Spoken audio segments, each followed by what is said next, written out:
people know about it, and even fewer have seen it. Yet it's been there since the days of our grandfathers, right under our feet. 6 miles of it, running under some of the busiest streets in the world. It's a railway, but one with a difference.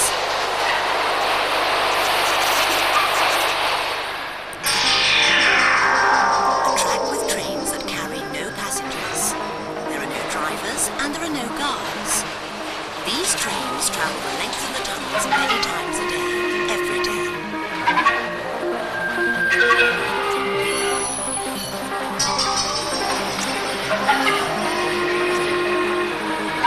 Believe it or not, there are 50 trains like this, running at 4-minute intervals at peak times, and some of them have travelled more than 1 million miles.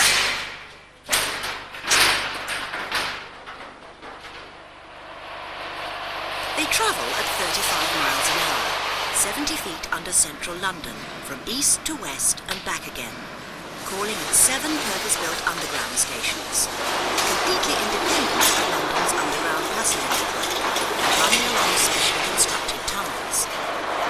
And the reason why they don't carry passengers is because they're there to carry letters, postcards, packages and data post.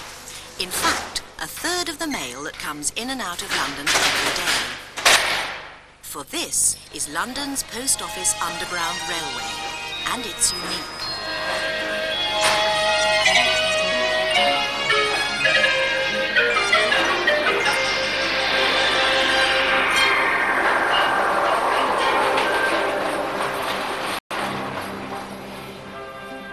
The idea is as old as the hills, or at least as old as one hill. A man called Rowland Hill, who was secretary to the post office in the middle of the last century. He's the man who started the penny post. But he could foresee the centre of London becoming more and more congested. The population was growing. There were more and more businesses. Its roads were being jammed with more and more horse-drawn vehicles, and later on, petrol-driven ones. At any moment, the teeming city streets could be paralysed by a sudden fog, a snowstorm, or a state occasion. It was essential to get the mail across and in and out of central London on time. And today, in the late 20th century, these problems are greater than ever before. And so, the post office began to look for alternative ways of carrying mail across London, or rather under. One of the first ideas to be tried was for the mail to be sucked along tunnels by vacuum. Later, pneumatic-tyred trains were used. The first train from Holborn to Euston ran on October the 10th, 1865, and 2 scientific gentlemen made a brave and uncomfortable trip. Suction needed to give way to electricity. As a result of an inquiry in 1911, digging work started in 1913 to build the tunnels that are still in use today. During the First World War in 1914, the unfinished tunnels were used to store valuable pictures and treasures from the British Museum, safe from Zeppelin raids. In fact, the Underground Railway wasn't completed for another 10 years, in 1927. Today, it is still the only railway of its kind in the world. This unusual railway network connects 6 postal districts across central London from east to west, with mail rail stations below each sorting office, as well as 2 of the busiest mainline stations, Liverpool Street and Paddington. The mail bags come down from the sorting offices and the mainline stations along spiral chutes. Bags for destinations just along the line, or as far distant as Holland or Hong Kong.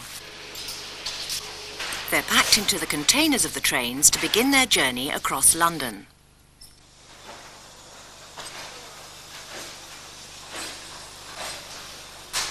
A switch frame controller at each mail rail station is responsible for the movement of every train in his section of the line, and he passes them on to the controller at the next mail rail station.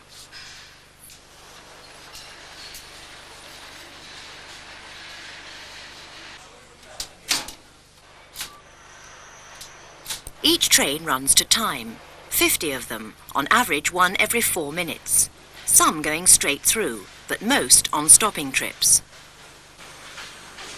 They run continuously every day for 22 hours, with a 2-hour shutdown for maintenance and repairs, when some of them will run into this depot at Mount Pleasant.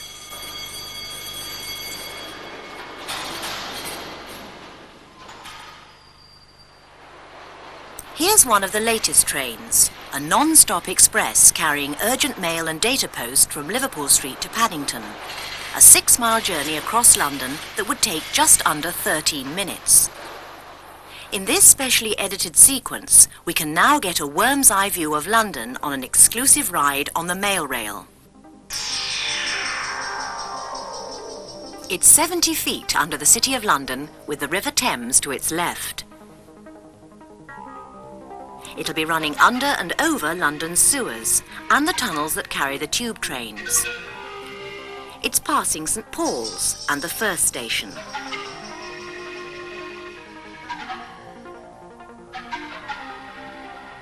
Moving along Holborn Viaduct and bearing north to Mount Pleasant. There'll be no collisions because the line behind it goes dead as soon as the train passes over it. It goes uphill into the stations and down as it goes out. There's a 1 in 20 gradient that helps it to brake and accelerate.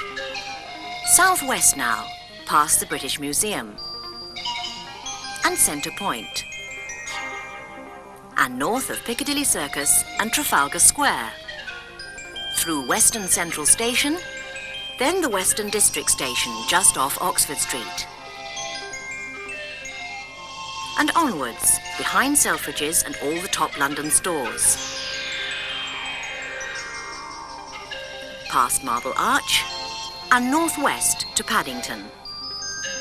The train arrives under Paddington Station.